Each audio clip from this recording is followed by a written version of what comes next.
Well, hello. It's time for Mumamo, just your weekly program devoted to all things Mutants and Masterminds, which we all know is the world's only superhero TTRPG known to man. I can't explain it. I don't know why. But who am I to wonder why? Mine is just to say hello to you in chat and to ask you, can you hear me? Fall Out Boy says, when is it starting? Right this very moment. It has begun. It has starteth. Look, everybody who's here. I heard there's Armumamo music in the wild earlier today. Really? Video, Did you- and it tripped me up. It was a I real bet while it I was did. scrolling. Excellent. Devious says, we hear you, Trippy. Because that's me. I'm Disembodied Troy, and I get to hang out with two very cool guys. But before I introduce them, I want to tell you that today's program is brought to you by the Mutants and Mastermind Heroes Handbook 4th Edition Playtest. You snap a shot of that QR code, it will take you directly to the store where you can pick up the PDF or the softback version or the PDF and the softback version for $44.99. It's a great deal. Trey, you need to get out of that pocket dimension already. I can't. I'm stuck here.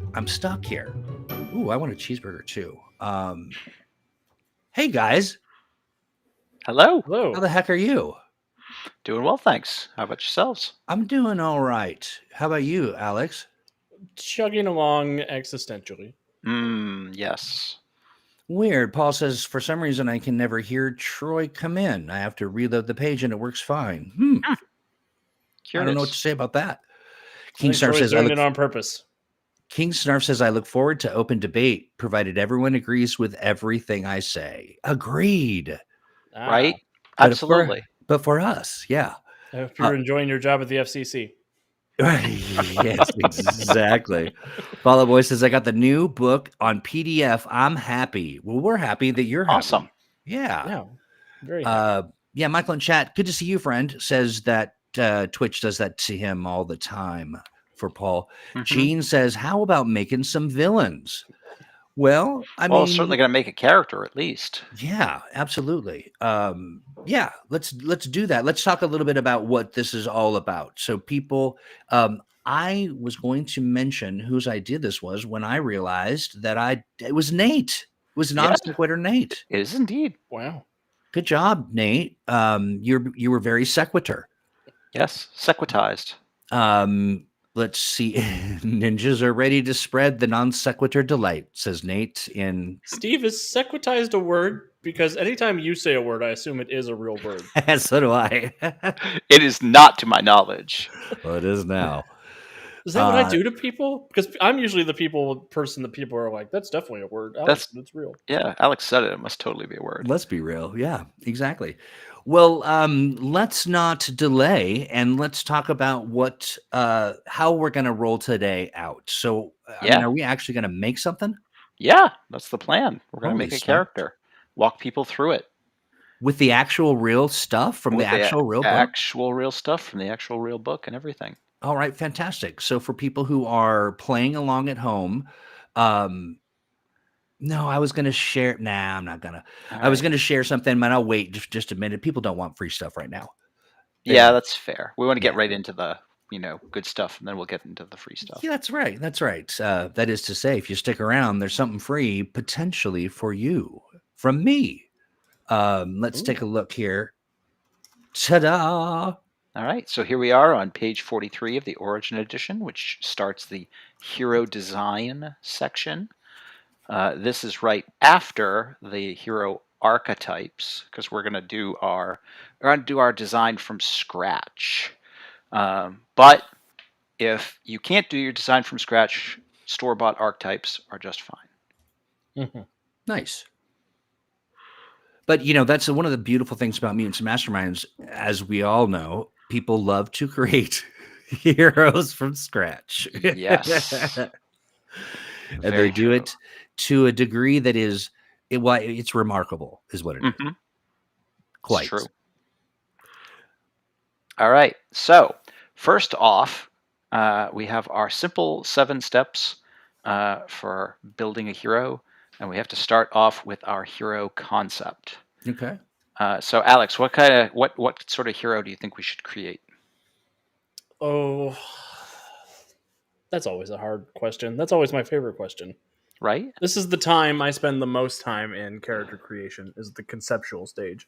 Now, do you find, Alex, when you're creating a hero that do you gravitate to, say, ice base powers, or like or do you try to change it up? Just because the Arctic Fox has a blizzard generator does not mean I gravitate towards ice powers. Mm-hmm. But I do like to stay gravitates towards cool characters. I like it. It's very cool. Yeah. I'm feeling familiar. Let's go with ferrokinetic character. Ooh, magnetic powers. Sounds fun. I like All it. right. Hey, Drama Dork. Good to see you. I see the attraction. All right. I love it. So let's go with the concept our character is going to have magnetic powers. Now, if we were creating our character for a regular campaign, this is where we check in with our game master and say, hey, I have an idea for our character who's a ferrokinetic. How does that fit in to the overall game?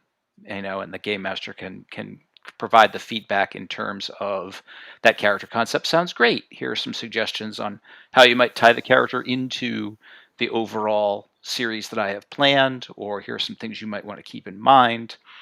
Those kinds of things. Oh, I like it. Now, in the moment, or in case you don't have a GM to sort of run ideas by, or to kind of help sort of integrate, you can head over to the Atomic Think Tank and ask for all kinds of advice from folks. Yes, indeed. Yeah. And you will get all kinds of advice back. Yeah. Lots of absolutely. All right. So, assuming that our concept is all copacetic, and we've got game master approval, we're going to work with a power level 10 character, because that's our sort of default starting point. Okay. But you could be doing a power level character from power level anywhere from 5 to 15, depending on what the kind of game that your game master is running. But we're going to do power level 10 because that's the assumed default. And that means we've got 150 power points to work with. Players get a resource called power points to build their characters in Mutants and Masterminds. You get 15 power points per power level as a starting amount. And you spend those points on all of your character's various traits. And then you find out you've spent too many points, and you go back and you discard some of your character's traits. But we're going to see how close we can get to the Price is Right rules of getting just under without going over our PowerPoint total. Nice. All right. So we're already halfway through the process. Isn't that great? Although step 4, kind of long. Because step 4 is spend all your PowerPoints. It's a big step. Right? It's a big step.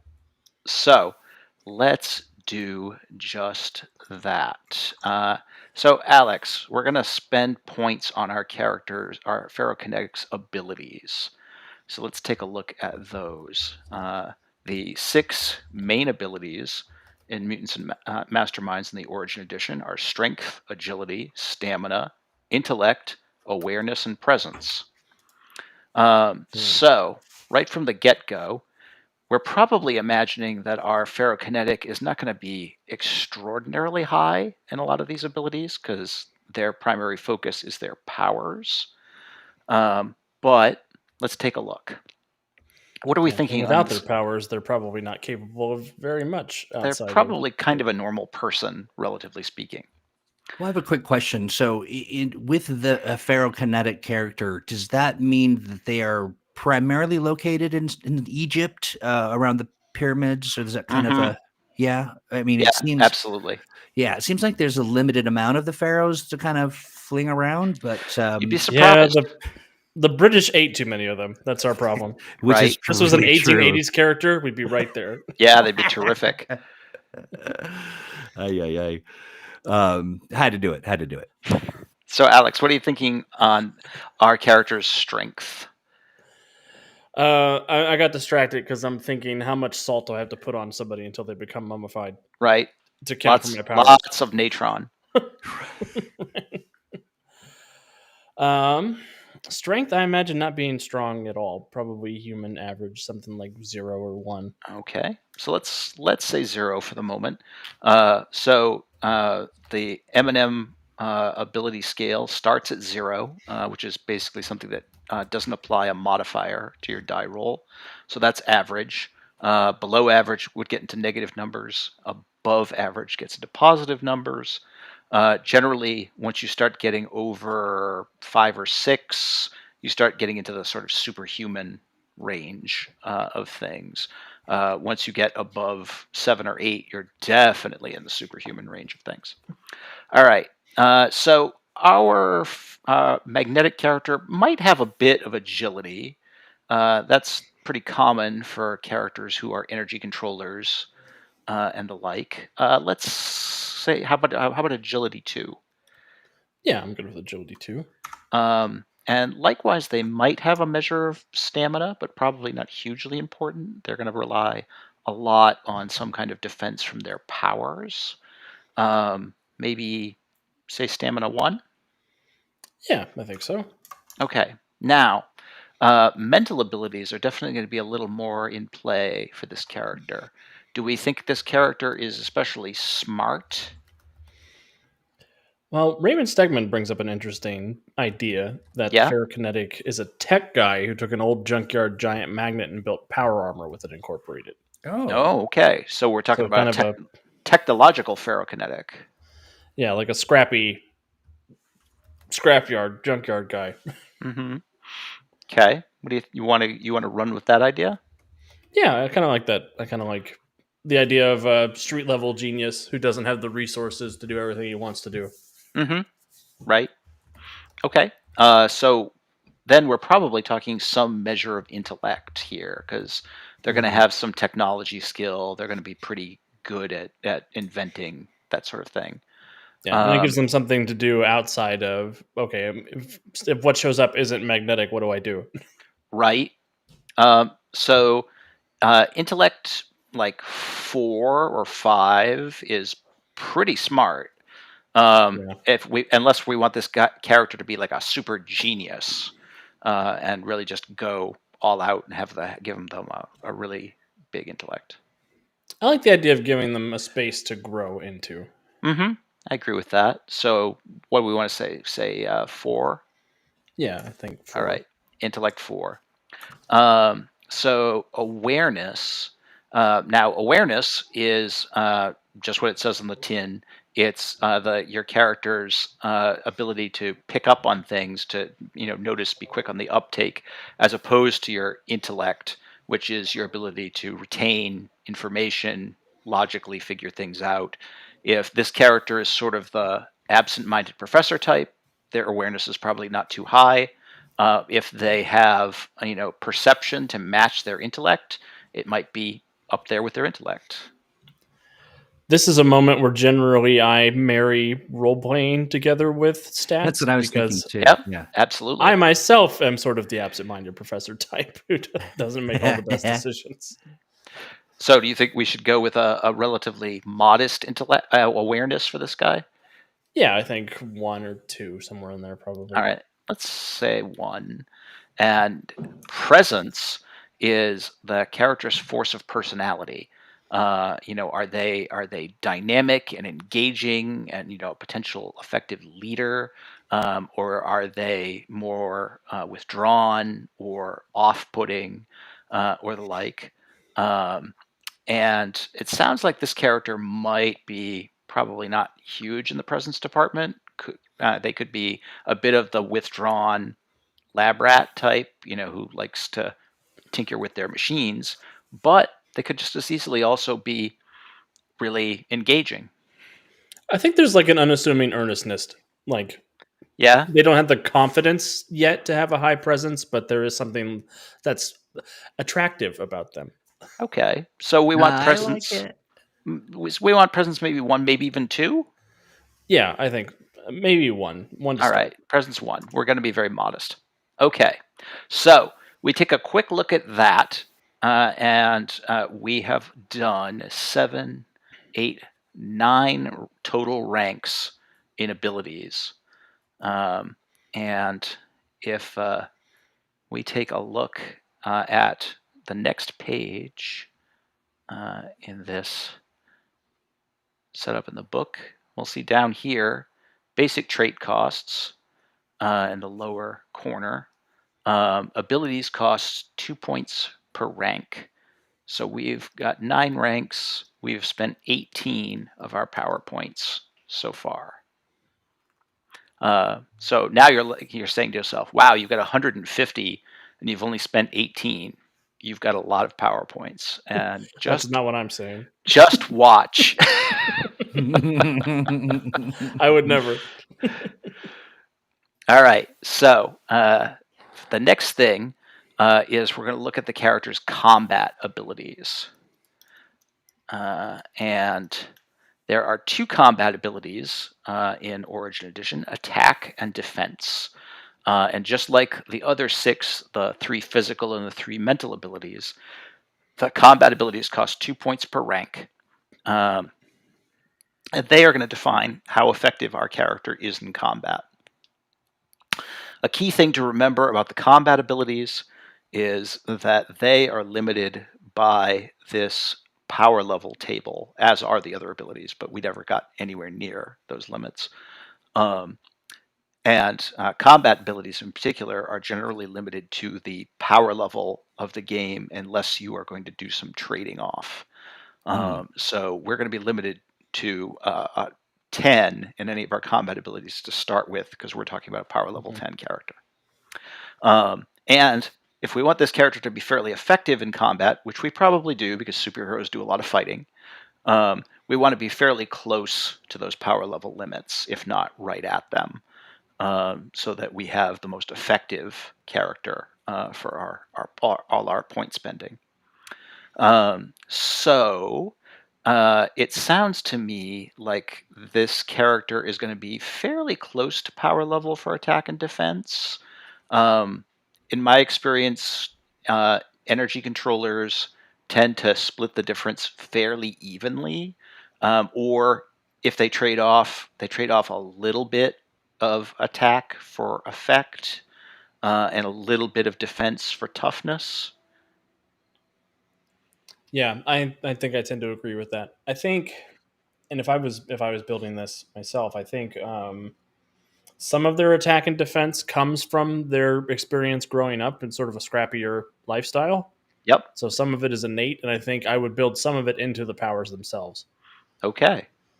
I know that would mess with the point cost a little bit because it would be limited to only things that are magnetic. But I can picture either defense goes up because they're able to summon magnetic plates that can absorb attacks for them. Yeah. Or they're more accurate with their attacks because they're able to sort of guide whatever projectile they fire after it leaves their suit. Right. So, John, I have a quick question. Just because I'm thinking about this, when you're creating NPCs, do you go through this same amount of creation steps, or is this generally reserved for your player? I mean, it's similar, but with NPCs, assuming that I'm going to do a full write-up for the NPC, the process is similar. It's just much faster. Yeah.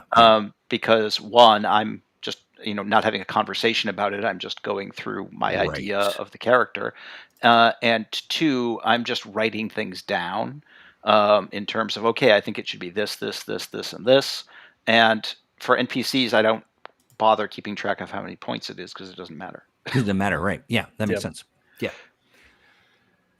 Awesome. Yeah. And for big villains, I'll probably go through a process like this. If it's not a major character, I'll often just do power level. Yeah. Just do a minor Yeah, adjustment. Yep. that makes sense. That makes sense. Now, Paul mentions this. Paul says, I always like to hover just below PL so I can add specializations later.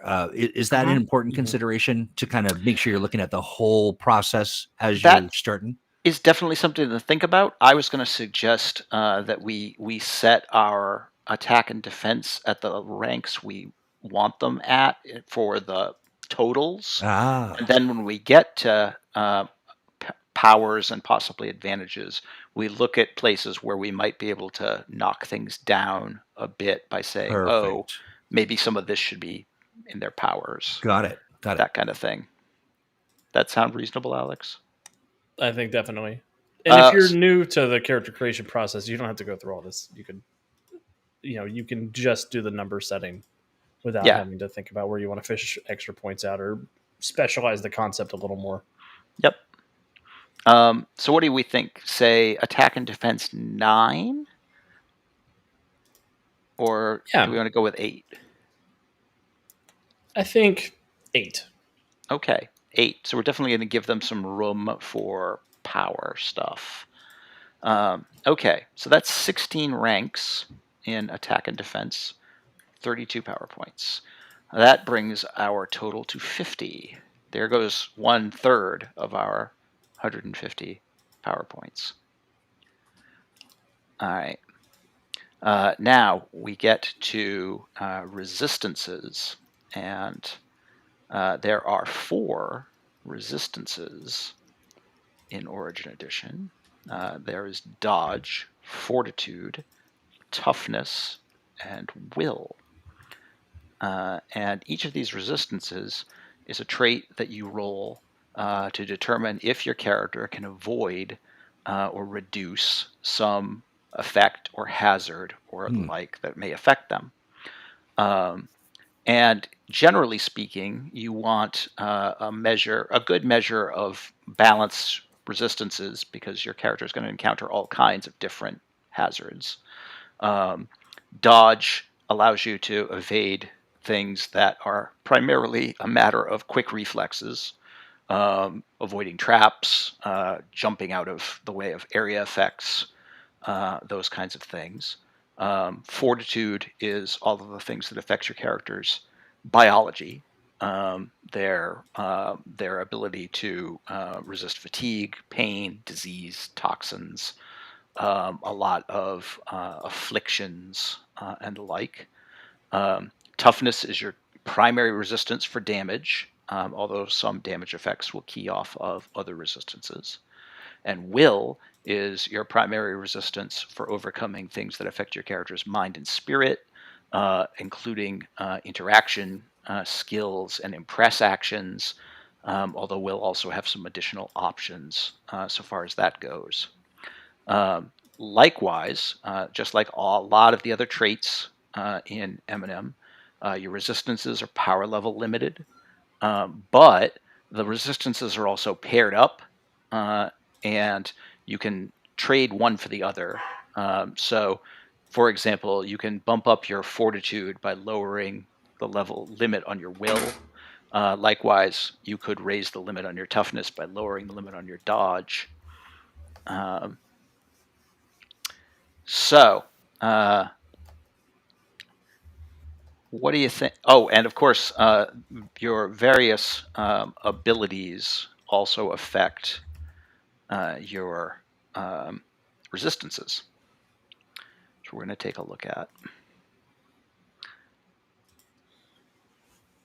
And I think this is generally, especially with energy controllers, this is sort of where I try to save a couple points. Mm-hmm. Especially for things like fortitude and will. I don't tend to think that. I just don't picture those kinds of characters being very good at either of those That's things. really their primary thing. Yeah. And have we decided exactly what the expression of power is for this character? So, if the character is, from the sound of it, a inventor who came up with some kind of power armor that primarily gives them magnetic powers. Mm-hmm. So they're definitely armored and they definitely control energy. so far as that goes. It sounds like they're probably going to have some layered defense. A combination of I'm wearing, a metal suit, plus I, can control metal and, deflect attacks. Yeah. Kind of thing. It does sound like they're probably not super agile. I feel like they sound bulky. Yeah, kind of I'm a getting bruiser. bulky. Yeah. So we probably don't want to set their dodge too high. Given that we've not bumped their defense down to 8, it makes sense that their dodge wouldn't be any higher than that as well. And so then what they lack in dodge, they would make up for in resistance to hits. Yeah. Or resistance in being hit, anyway. Yeah. And since dodge is based on defense, that makes perfect sense, and we can just set it at 8. I agree with Alex that fortitude and will are often the places where you can kind of skimp a bit on the resistances for energy controllers. I'm thinking, what, Alex, like fortitude 5 or 6?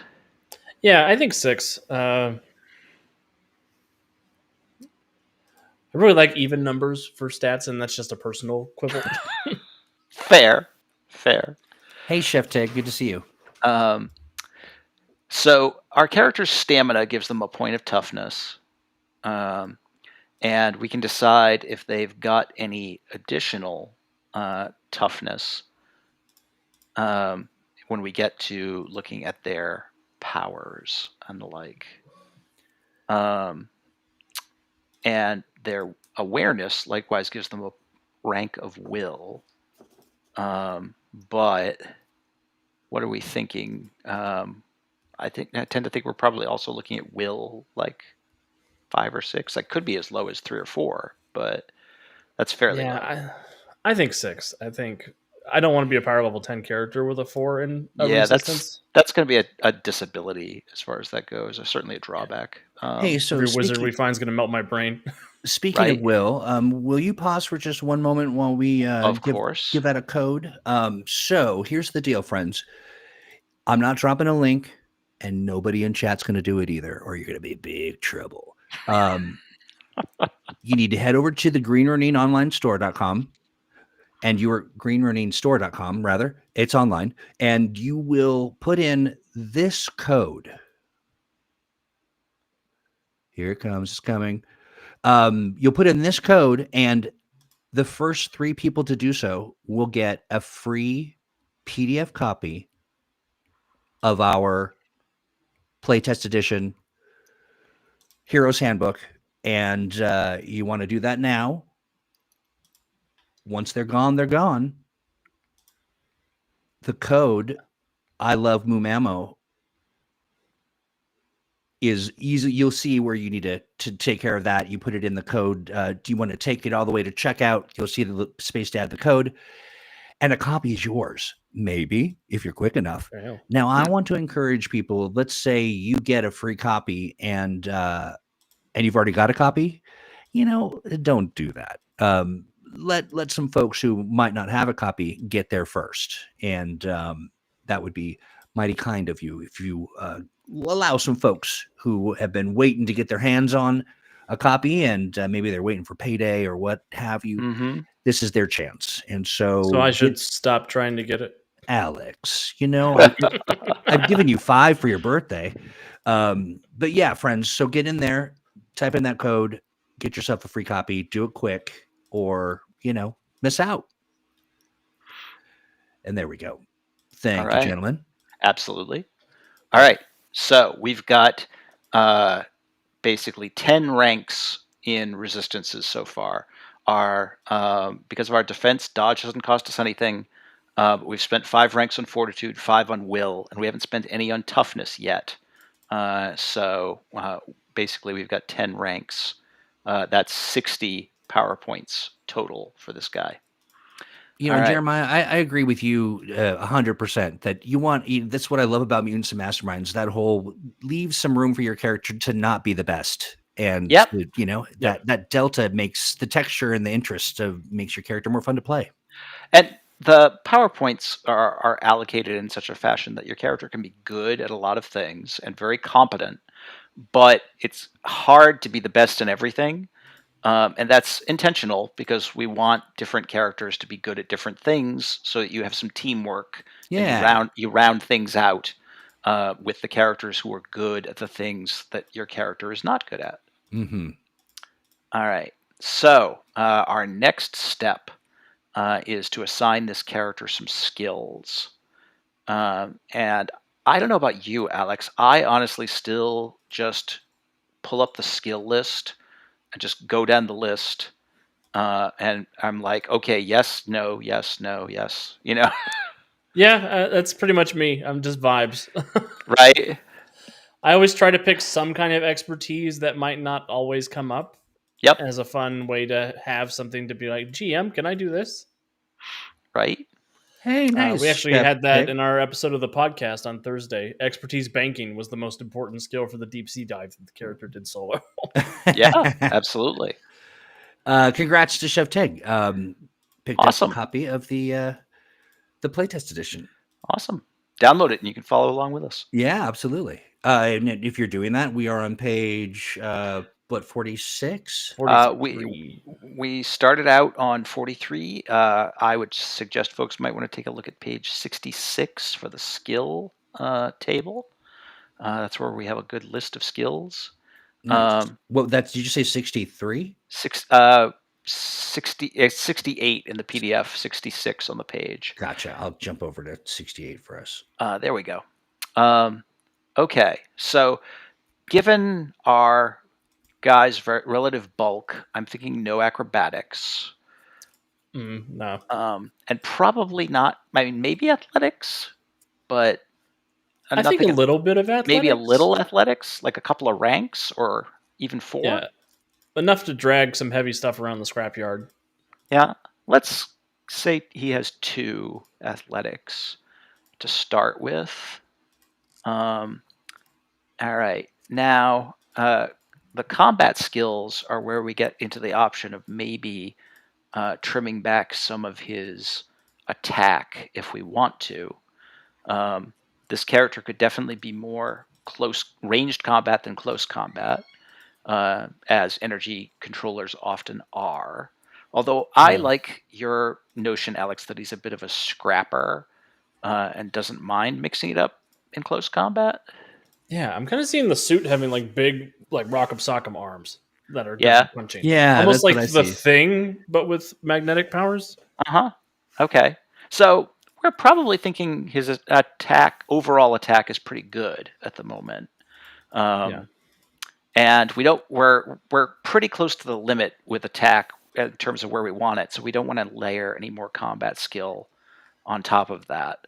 Not to be annoying, but I think it could be fun if maybe we lower his overall attack and then give him a couple ranks in the close combat skill, so he's not as good at throwing things with his ferrokinesis, but he's really good at scrapping with it.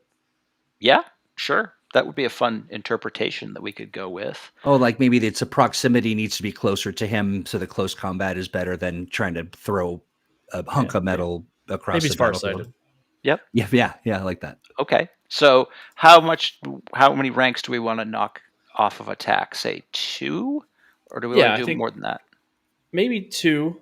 All right. That way it's still viable when it's a ranged attack, but they're much better at up close. Right. Okay. So or I guess 10% better at up close. Let's go with close combat unarmed. And we mean unarmed solely in the sense that this character wouldn't be holding any weapons. Obviously, they are going to be using the benefits of their armor, but that still counts as unarmed for our purposes. Even like the fist could be like car cubes, like right. Big sort of crusher hand type of thing. Okay, so we're probably affliction too. Are we thinking this? Are we thinking this? You're getting too far ahead, Alex. Not doing powers yet. Although I will say you can do these steps in any order you want, And Mhm. if you want, I often build characters' powers first, especially if those are the most important aspect of the character, and then I'll go back and backfill their skills later on. Or if the skills are more important, I'll start there. So Mhm. you don't have to do these in this particular order. Um, so do we think deception?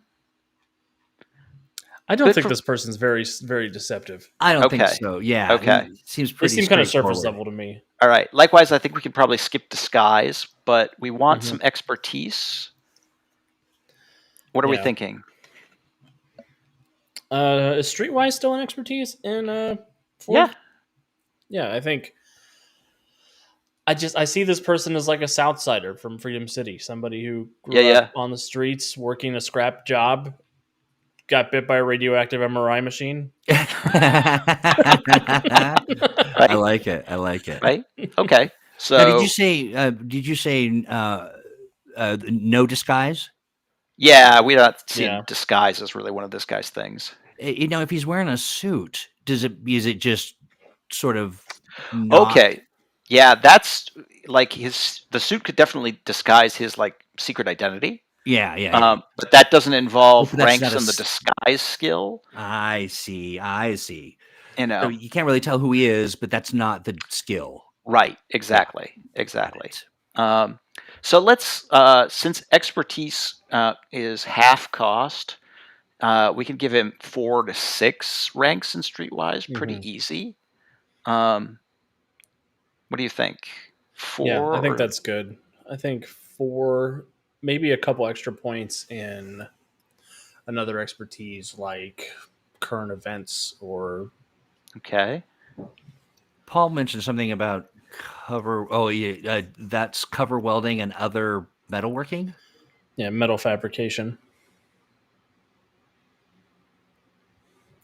I'm not sure if that would fall under the purview of technology or not. That's the Largely, it would. I think. yeah. Um, if we want to give him a specific expertise in, like uh, things that are very contextual, like the history of it, or Mhm. that kind of thing, like auto mechanics or something. Mm. That would be one thing. But most of that is going to be covered by the lore aspect of technology. So, do we want to do 4 ranks in current events too? Yeah, maybe 4 in Streetwise, 2 in current events. Because he has 2 a in pretty good current events. intellect as well. So, He does. So, I mean, even with just 2 ranks, he'll have a bonus of 6. So that's not bad at all. Now, Tempo asked a great question that I think is important in the context of Mutants and Masterminds. But does this hero unlock new powers as they level up, and how does it differ between characters? Like someone with electrical powers compared to someone who just uses guns. Like, Yep. how does that work? It really works exactly like we're doing now, Mhm. especially when we get to the powers section. Yeah. You're going to earn more power points, more of the things that we're spending right now to build this character. And as your character adventures, you get more of those. And you can save them up and spend them just the same way. So you can spend them all in, a chunk of them all in one go to get one bigger ability, like a new power Mm. or something significant, or you can spend them slowly to just sort of spread out and improve all of your character's abilities incrementally, or some combination of the two of them. I like that. Oh yeah, Paul mentions mhm. this too, which I think is a great sort of character building piece. That current events also taps into that idea that he's a local guy Yes. with ties to the local Mhm. community. Yeah. Yeah, I think just to cover again what Tempo was asking about with powers leveling up, I think that's largely a role playing exercise more Hmm. than a mechanical exercise. Yeah. Just asking yourself, is my character spending time deepening their powers, enriching what they can do with them, or are we just becoming more powerful? And both are fine answers as you're leveling your character up. Going from power level to power level, it can be as simple as my numbers got bigger, but it could also be I learned new alternate effects. I found out how to shake off some of my limitations. That's especially for characters who are ferrokinetic. A lot of the times they wind up being able to move stuff that's not just magnetic. Yep. Yeah, that's a really good point, Alex. I think the sitting down and thinking, have I meditated my way to this? Have I built an internal sort of growth, or is this a power that's affecting me over time? Like, as Exactly. I age, I'm getting, And Yeah. just like Alex pointed out, power stunts that characters perform during the course of gameplay Hmm. are also a great idea for places where they can grow. Oh, wow. Yeah. If your character does a power stunt in the game, you can say to yourself, "Is this something the character might like learn to do all the time? And do I want to invest power points to make this a regular part of Oh, I their love that. array or their powers that they can always do?" I absolutely love that, to be able to look at this turning point, a point within the experience you're having in game that really ends up amplifying a Right. particular. Yeah, I love that. Yeah. One thing I really like to do when I'm in a living campaign is I look at what happened in the last sessions where we earned our power points, and I try to look for things that my character did to invest those points into. So whether it's a power stunt, or if I felt like I spent a lot of time persuading somebody, I might put a couple points into persuasion as a skill. Or if I felt like an advantage came up a lot, or something that was indicative of that advantage, like connections or contacts, I might spend the point Right. that way. Right. Yeah, exactly. Okay, so Alex, I'm going to suggest we speed run a little through skills, and just try and get to powers. So I'm going to say insight is a good skill to have because it helps you defend against interaction skills, and it means your character is fairly savvy, which I feel like the vibe of this character is that. It's So important to resist impress checks as well. I'm gonna suggest we give him 4 ranks in that. So intimidation. You think he's intimidating? I think inside the armor, yes. I think outside the armor, no. Okay, that's interesting. like That makes an interesting case for intimidation as an enhanced skill. So I'm going to bump that down to powers for the moment. We'll look at it later. Investigation. Is this character good at piecing together clues and evidence and things like that? He's pretty smart. Yeah, I think maybe a couple ranks in it, both so we can have the investigation skill, use that big intellect, but also to tie Yep. into the connections advantage. Yep, I agree with tie that. into the local community thing. And a couple of ranks is important because investigation is one of those skills that you can't use untrained. So no matter how smart you are, if you don't have any ranks in it, you're not going to be very good at it. So this at least gives the character a chance to sort of apply his intellect there. Likewise, perception, pretty important.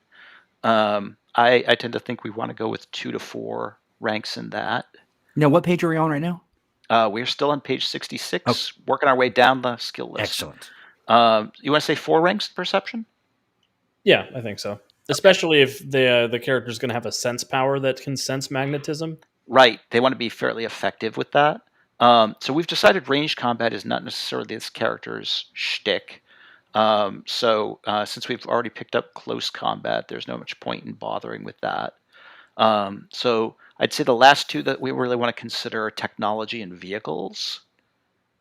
Obviously, technology is a biggie for this character. Yeah. They want at least 4 ranks in it because it's kind of one of their primary things. I'd say we probably want to go with more like 6 to 8 ranks. Yeah, I was thinking 6. Okay. So let's say 6. Intellect 4, so that gives us a plus 10, which I think is... Exactly, which is perfectly cromulent for a starting character. So you're not going to be the best inventor in the universe, but you'll be capable enough to build your own technology and do some stuff with technology you come across. So is this character good behind the wheel? Is it vehicles or no? I don't think they are unless they're using their powers. Unless they're using the suit? Okay, so no vehicle skill. Yeah, and maybe not even just with the suit. Just like they can just magnet control the car that they're driving. Yeah, sure. Oh yeah, I'd be arguing with my GM to let me make a powers check instead of a vehicle skill check. All right, so I have 22 ranks in skills effectively, noting that the expertise ranks are halved, and that is 11 power points. Yeah, growing up the city, they might not even have their driver's license. Right? That would actually be pretty fun. Okay, so given our limited time, do you want to skip ahead to powers and fill in advantages if we can? I think so. This character powers feels like their main bag, but I do It see really Paul's does. request for a sidekick dog named Scrap the I Metal was Mutt. just gonna say, Well, Paul. Yeah, it's a good one. yeah, and I will note that Scrap the Metal Mutt could be either a literal sidekick bought with advantages and having stats and all of that, or it could just be the character's pet and is their just friendly junkyard dog who is more of a background character and possibly a potential complication as well. I like that version of this. Yeah, yeah. You know, I was picturing like a Boston Dynamics robot dog that he found in the scrapyard and gave a personality to. okay. God, those things are creepy. So powers. Powers are pretty important for this character. That is sort of their high concept. So for energy controllers, particularly, you usually have the setup of a primary energy power, a defensive power, and a movement power. And that's usually a good trifecta to look at for most characters. So they should have some sort of offensive ability, they should have some sort of defensive ability, and they should have some way of getting around. What page is this? So now I would say if folks want to take a look at page 108 in the PDF, which is our power effects table. This is the basic list of all of the things that powers do. So, Alex, of course, for our character, we're looking at move object, Yes. which is essentially the effect of magnetic powers. And we know that move object costs 2 points per rank and is a ranged effect. So we've given this character room for up to well, quite a bit of move object, really, if we want. They could have up to 14 ranks in it from their attack. I think 12 Okay. and again, I'm thinking mostly because they're not very good at throwing things. But this is the start of the array that's going to build the rest of the offensive powers. Yes. So if we want to get to strength 12, we need to make sure that we have points for that as well for the Rock'em Sock'em power. Now, the thing, of course, to keep in mind is that this character's move object has a power flaw on it, which is that it is limited to ferrous metals, which we would say is a -1 flaw. The reason that's important is because, one, it reduces the cost of the power by 1 point per rank. So it goes from costing 24 power points to 12. However, it also affects how powerful its alternate effects can be and whether or not this is going to be the primary power of the character's array or not. Because it's only going to cost 12 power points. Right. Is damaging still an extra in Origin? Damaging is still an extra for move object and would be a great possibility to add in. You know, Riley mentions some considerations as it relates to the pet, but I'm telling you, I was going to say, Troy, you've given them an NPC to obsess about that's a cute animal, which means we've lost all of them. I know, exactly. There's plenty of ideas, but you know, I think a pet that that can evolve or is evolvable is one thing, but I don't know if we need to do the death of a pet thing. That just seems a little too dark for me. No, but I feel it. I know, right? Exactly. But I'm in. Let's do it. Alex, I knew it. I absolutely knew it. Alex tends to dabble on the dark side of things. Right. But is this trauma or is this character development? Right. They're the same picture. I don't know what you mean. Corporate keeps asking me. All right. So we're thinking about tacking damaging onto our move object. And damaging is a +1 extra, which negates the -1 flaw, and they balance out to bring it back up to 24 power points. But this means that our character can also use his magnetic move object to damage things that are made out of ferrous metals as well. So let's look at that defense. We talked about the notion that this character definitely has improved toughness or the protection effect. And it sounds like they've got, like we were talking about, sort of a multi-layered approach. They're wearing a suit of armor, but they might also have some reinforcement from something like a magnetic force field that enhances the armor. Do we want to mix and match, or do we want to just go really simple and just lay out ranks and protection?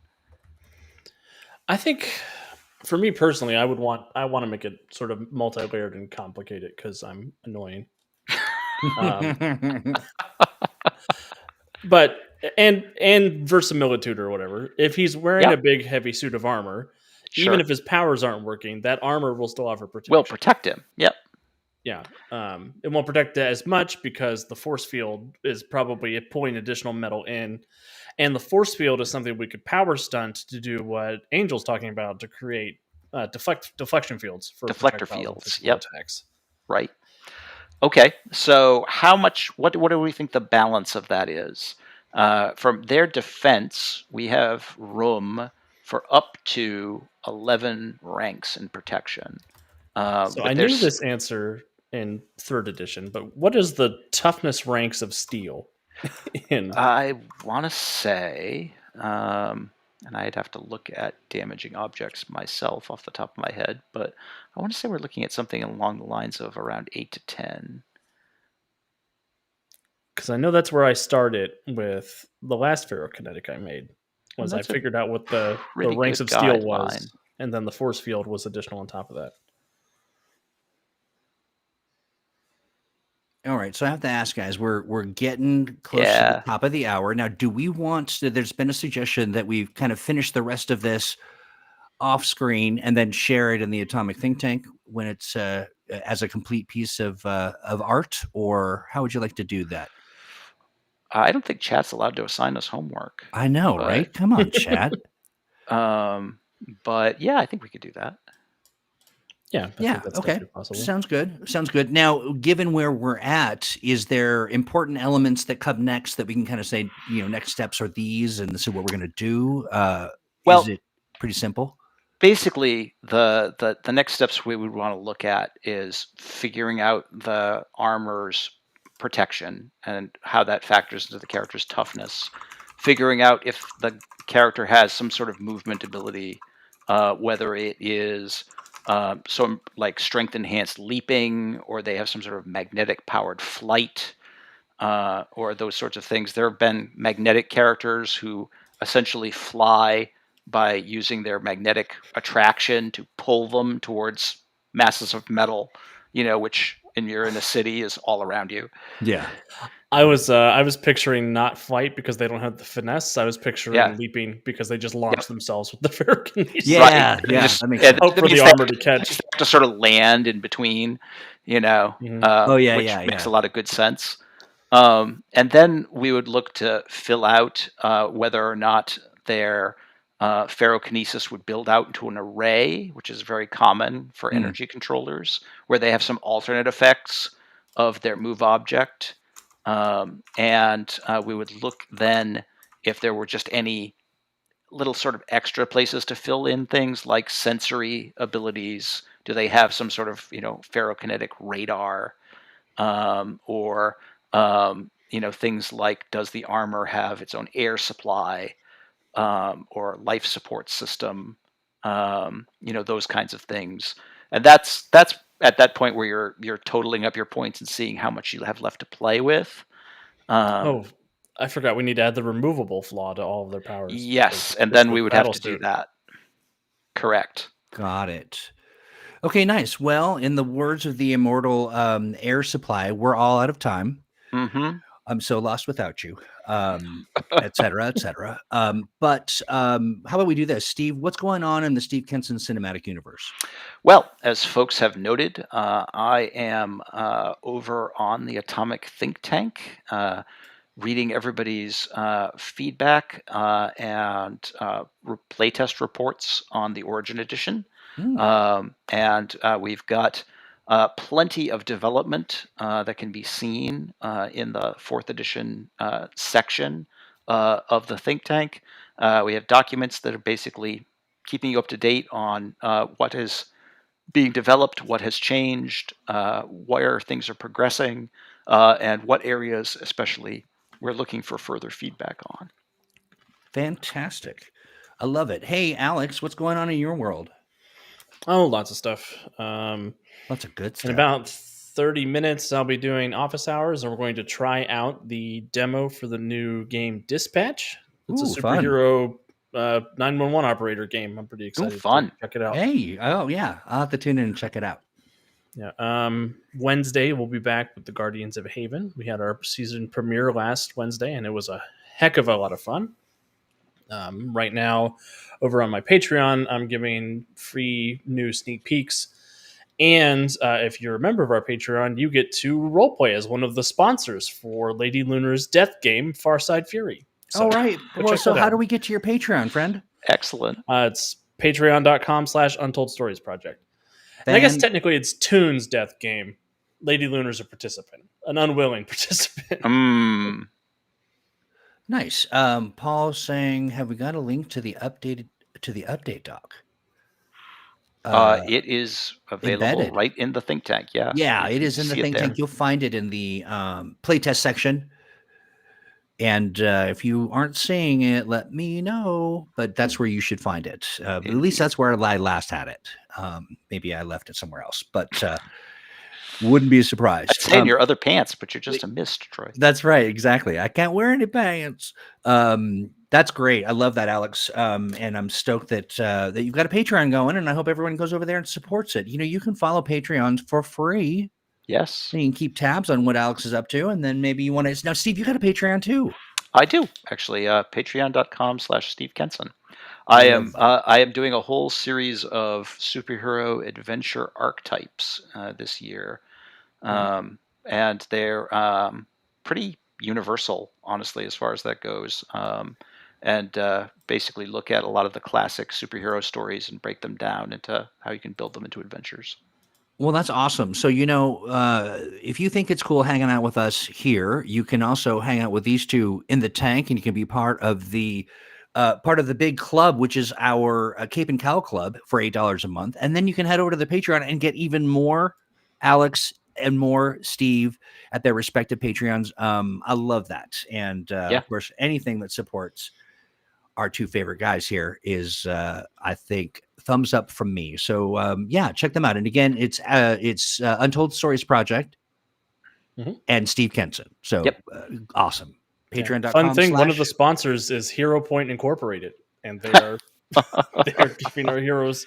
They've issued a challenge to the heroes to give one random fact about one of the other player characters for in exchange for 2 hero points at the start of every session for the next few weeks. Hey, that's very awesome. Nice. I love it. Yeah. So plug in, friends, and support our heroes, Alex and Steve. Anything else for the good of the order, gentlemen? No, I think that's pretty much it. Awesome. All right. Well, good stuff. So we're gonna finish up the rest of the hero off screen, and then maybe we want to when we release it, sort of see if we can source the best name from the crowd. Yeah. Okay. I'm down for that. I dig it. Fantastic. All right, guys. Thank you so much for hanging out with us. Always a delight, a true pleasure. I want to remind everybody that we've got this. Do is type in I love Mumamo in the code. When you basically go to our store online, you go to greenroninstore.com and you look for the playtest edition. And when you find it, take it all the way to checkout and then type in this code. It's easy because I know you too. let me get into this. We've got some stuff going on. Of course, today the 22nd. I can't even believe it. We're almost done with September. My favorite time of the year is here. Next October, we've got plenty of good stuff planned, and we're gonna show you what some of those things are in a new and improved visual presentation of what's coming up. Let's see, what else do we have cooking? Well, you know what's next? It's time for What's in the Tank. And we hang out with our buddy Devious, and he gives us all the deets, the lowdown, the sitch, the haps. Hi, Devious. Hi, Troy. How you doing, buddy? Living the dream, man. You and me Living the both. dream. Yeah, awesome. Rock and roll, man. Well, let's get into it. Super enthused about the tank. There's a lot. First of all, there's a lot of stuff. I don't want to cover the stuff that's in the 4th edition stuff. You need to come to the tank to see that. Yeah. But a lot going on there. Fantastic stuff. A lot of good discussions. But what's in the tank? Let's take a look here. Yeah.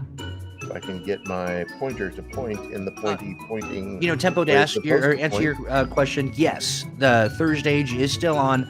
Followed by, let me just pop. You hang out here for just one second. I'll say this coming Thursday there is a third stage, and you get to hang out with me afterwards for office hours, which is, well, it's just a blast, is what it is.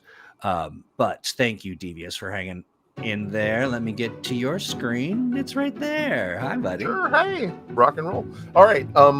I basically just put an article in today, the 7 world building sins that can sabotage the superhero campaign and how to fix them. It goes over different things that a lot of GMs do that might kind of turn their players off or prevent engagement by their players. And it's another one of my Grand Theft article series. Basically, I got it from a video of a person talking about what things in D&D does. And what I try to do is I listen to videos and I try to adapt it more to a superhero TTRPG and more specifically Mutants Masterminds. It's great. Honestly, as a series, I highly recommend it. It's evergreen. And you've written, how many of these have you done so far? I can't even tell you, man. I've just keep writing them. I find a video that has like, wow, that's smart. That's good. Yeah. How can I use that? And I try to bring it into the I absolutely love it. There's just a world of resources out there, and to be able to sort of fine tune and modulate it so that it, is sound advice for Mutants Masterminds is lovely. And so I highly recommend folks coming in just to check those out. But you know what? Mine is not the featured article this week. The featured article this week is by Julio Cesar. Nice. GM Challenge. He has taken it upon himself to put out a GM Challenge. Me and Paul Rua have been doing these for a while. Yeah. Julio has stepped into the ring. And the GM Challenge is to explore a pivotal turning point in Freedom City history where Oracle's algorithm and the rise of the Hunters push vigilantes to the brink. Maximum vigilance. It's the era of pouches and bandoliers, ladies and gentlemen. Pouches and bandoliers. It's 1988, baby, and that is the age. Get in there, take a look at the challenge. If it intrigues you, do a little writing on your own. Basically, pick up the challenge, do a little writing on your own. Remember, these GM challenges are intended to flex your creative muscles as a GM. In doing so, in doing all these, they help you in the future when you go to make one of these events and things like that. And I think it's a really fantastic idea to just, like I said, flex those muscles, get to learning. Also, real quick before you move on, I just have a question. Can anybody just come in and just decide to do a GM challenge if they wanted? I don't know. I mean, it's kind of a rare. Yes, it's free. It's 100% free. Nice. The Aegis files, the Freedom City Library doesn't cost a thing. There is that paid thing, the paid section, the Cape and Cal thing, but that's extra stuff that we're not even talking about. Everything we're talking about is free, and you can participate actively just by joining up at atomicthinktank.com, right? That's right. I mean, it's 100% free. You can come in. This is a community that we've been building here with the atomicthink.com and the Mighty Networks for a while now, and I am just super proud of it. I'm super happy with it, being a part of it, and being, going back and forth with all the people I've met here, Doc Boyd, Paul Rua, Big Non Sequitur Nate, all of them. It's basically a great community to get together and talk with folks about the game they love. Now, here's the other thing that folks should know about the Atomic Think Tank is it's not a place for tooth and nail debate. It's a discussion. It's more of a yes and community. And everything that you're showing off is stuff that is meant to be resources for you, so you can borrow it at will, and as much of it as you like, or as little, or you can take some and change it to make it your own. It's all meant for you to just kind of immerse yourself in the in Mutants and Masterminds, and from every angle. It's really pretty awesome. Yeah, I mean, we've been very fortunate in not having any people who are grungy or No, yeah, it's been wonderful. So fantastic. And if you do come to the tank, don't be that guy. Yeah, no, I mean, yeah. Yeah, but I mean, we love lurkers. If you just want to read, if that's all you want to do is show up and read, come on in. It's fantastic. It's a great opportunity and great place to learn. But absolutely, we still have that Heroes of Ages challenge going that me and Paul Rua came up with. Heroes of the Ages. Okay. Basically, all the GM challenges are 100% evergreen. There's an entire list of them. That's number 7 in the Make Your Pitch series, and there are other ones as well. So definitely get in there and give them a read. Nice. In the Aegis files. Gee, I wonder if Chris Davies has put a lot of stuff in the Aegis files. I wonder if... All right, so what we're looking at, if you're new and you're not sure what you're looking at, these are basically characters that have been put together with stat blocks by these folks, and Chris Davies is just on fire. And here's the thing. How can he do all of this? Each one is unique and interesting, even now. And truth be told, he is update all that's what he's put in recently. He's been working on this for years for each individual character. All he's doing right now is updating each one of the ones that he had in 3rd edition to 4th edition or 4th Origin edition. So he's given a link back to the previous characters for their backdrop and who they are and whatnot. But he's redoing the stat blocks for 4th edition Origin. So if you want to play test 4th edition Origin and you're like, well, I don't know about making a character, I just want to try something out, come here. There are plenty of characters available for you to pick out, utilize, and play with. Well, here's the other thing too. You can check it out, and you can then, if you're so inspired, do your own. Absolutely. And that's what they were doing today in the chat there. We do also have a Rakor Varak who put in Gaius Arcturus, got a little art there with it. Nice. We have a number of other people in here, including the mighty Jack Kellum, who did Clay. Hey, Jack. I like Jack. Jack is amazing. He's one of the vendors that is one of the people in the tank, and we have separate sections in the tank just for those vendors. He is of God's third-party publishers is what we're talking about. Yeah, exactly. Yeah. And I tell you what, I just recently did a game with him. I did a one-shot over the weekend with Jack Kellum. He has a great grizzly storyteller kind of vibe to him. He's really good at painting a picture. And the place where he ran the game is a place called Barrow. Oh, that's right. That's his take.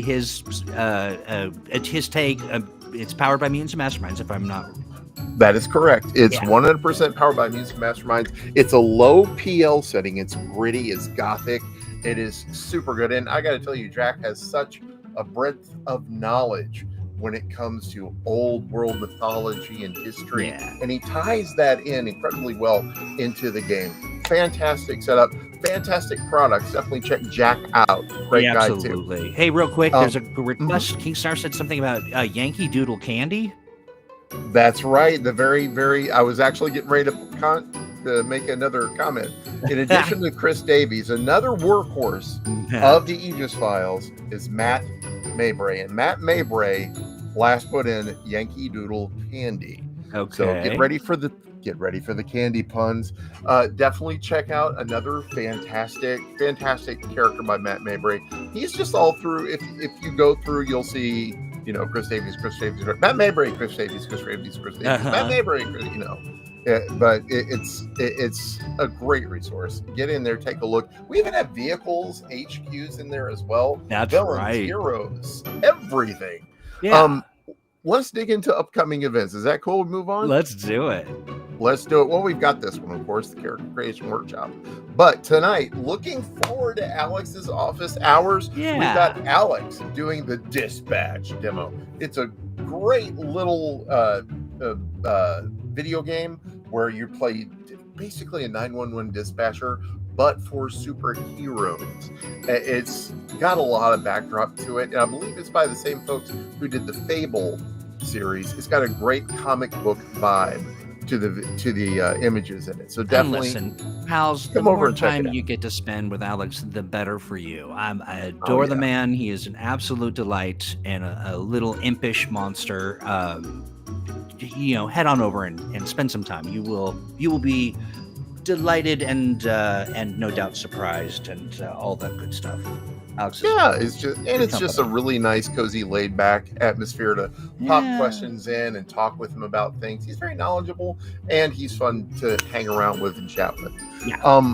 Speaking of Alex, he also has, by the way, Guardians of Haven Season 2, Episode 2, Farside Fury. Coming up. Guardians of Haven are going to be on this Wednesday, 4 p.m. to 7. I have too many options here. Again, I can either watch, Alex, or I can watch my other favorite, Superhero Shenanigans. At least they have stuff on VOD, so if I miss one, I can go check the other one out. But you can be like me I and hate just hop back and missing forth either one between live. the two. I mean, Exactly. That's probably what I'll do. One up on one screen, one up on the other. But Claude the Dardar, the French Claude the Dardar, I love it. Claude the Dardar, he is the game master there, and they have the lovely and talented and so incredibly perky Kate the Great. Super great. Yeah. Amazing as Marley, aka Tracker. Extel is Leo, aka Ember. They've got Grant in there as Travis, aka Revenant. Natasha as Slipstream. Sam is the Spec. A great group of people and a fun group of players. Nice. Definitely something worth checking out. On Thursday morning at 6 a.m. You don't have to get up at that time. This is just when it Yes, you do. becomes Get up that early. Get the crack of dawn. You've got to be there for Titan City Serials. Alex is basically doing podcasts on Spotify with the Titan City Serials, and that is, based in Titan City. The man is just got his fingers and everything. He's all over the place. Yeah, get it. It's a 1930s noir feel where monsters are out and proud and in the world, making their way and trying to get their rights established. And it's great. It's got a really kind of a gothy, dark, trippy feel. Fantastic to check out. And, of course, it pays homage to the noir genre, which I adore. Yeah, absolutely. Thursday, speaking of a Cloud Dardar, yes, we have TTRPG Talk Thursday with Burly Insane Guy, aka Claude Dardar. He is going to basically be doing Mumathu. We're doing Mumamo now, but Mumathu is coming up Thursday. He's going to basically be touching on Mutants Masterminds 4E Character Creation Workshop of his own. He's going to be going into the game and making his own character and talking about the game system itself. So how long is Claude's podcast? It's forever. Once he goes online, he's never. He never. Yeah. I got it. But no, he's going to be starting at 2:30 and Pacific, and for Eastern that'd be 5:30. So it's around 4:30 Central where I'm at. But he usually goes on for about an hour or so, and just we just have the Thursdays, and I don't want to conflict with what Claude's got cooking, so maybe we talk about moving that around a little bit, just to make space. Let me know, Claude. Let's connect on this so that we're not competing with each other. Because look at that, we've got at 6 p.m. Pacific. It's Thursday. That's right. Well, no, this is not Thursday. This is Getting Tanked with Troy. That's right. Now, Getting Tanked with Troy. This is your show. It's really a lot of fun. Talk with us. Yeah, basically what we do is we hang out, and it starts with there's maybe some business to kind of contend with. Maybe you've got questions. Maybe I'm late getting you something, or you want to share that you've got a new live stream. Maybe we've never talked before and you just want to say howdy do. That's what this is all about. And then it sort of morphs into who knows where it's going to go? Who knows where we're, it's so much fun. It's one of those things where it's hard to put a real name to it, right? Now you've got 6 p.m. Pacific, but it's 5 p.m. Oh, my bad. Yeah. And just to let you know, it was funny last time, you had to duck out early and you left me. I did. We talked until about 11. Did you really? I could feel it. I could feel it. It was me. It was Paul. It was David Bullock. And we just had a great time talking about stuff. Old movies, new movies, weird movies. Yeah. Definitely something worth checking out. Come on over. You don't have to be there the whole time. You can drop in and drop out. You can come in a little late if you like. If we're still there, you're welcome to join. And basically, you head over to the atomicthinktank.com and go to our events. Look for Getting Tanked with Troy. Click on the link, and you are brought right into the Zoom meeting. And and again, even here's what's weird is we even allow, or we're excited to have lurkers come. I mean, people will say hi and will acknowledge that you're there, but you don't have to turn on your camera. You don't have to do any of that stuff. You can just hang out and just type in chat if you like. A lot of times, the world is not really set up for you to be on a Zoom call, but you can chat along with us, and we'll acknowledge your presence. And it's a delight. It truly is a really good time, and it's an open door. So bring it. Absolutely. I mean, we talk about gaming. We talk about basically media. We talk about different genres. It's a great place just to hang out and meet the people in the community. Yeah. Real quick, I want to bring up that Nate we've got our tournament coming up. This is the Greasy Granny Gravy Boat tournament that's coming up, and more information on that in the tank. But next week the entries will be available. You can start to vote, and I'm looking forward to that. So more info to follow. Nate is, of course, very excited, and so are we. Reach out to Nate on the tank. Basically, if you want to learn more about it, it's a great little way to participate in things. Then we're going to be putting up the votes for you. I do have something hot off the presses. Hot. Oh. I say hot. Paul Rua. Oh. Just put in an article, but at what cost? Adapting Fate's success at a price system to Mutants Masterminds. I haven't had an opportunity even to dig in it. It's that fresh. Do you smell that buttery goodness? I do. Fresh out of the oven? Do you feel the warmth? Looks like something in the oven's blown up. But scroll down a little bit for me, would you? Yep, sure. I just want to see what the title is again. But at what cost? Nice. Excellent. Okay. Well, fantastic. Thank you, Paul. Get in there, take a look. He's even got Daffy Duck in there. Definitely get in there, take a look. It's a great article, I'm sure. Haven't read it yet, but I have faith in Paul Rua. Lovely. Now, if you've watched all the way to the end of the program, you're going to want to. There's one left. It may not be there by the time you see this, but head on over to the store, greenroninstore.com, and you're going to put the playtest edition, the 4E playtest, in your cart. You're going to check out, and you're going to use that code. And if there's one left, you could get one for free. We encourage people to, if you already got one, don't get another. Wait, let some other folks get in there. Or if you got somebody you just heard them, and they're just like, I wish I could afford to get it, and I really want it. Tell them to head on over. That's a nice thing for you to do. Let them know that you heard about it on Umamo, which is our Monday program, all about the world's only superhero TTRPG. Hey, Devious, I want to thank you for all the great information about what's in the tank. Really appreciate you coming every week to join us, to tell us all about what's going on there. It's mighty kind of you. And I think that only leaves us to say goodbye. Bye-bye. Take care.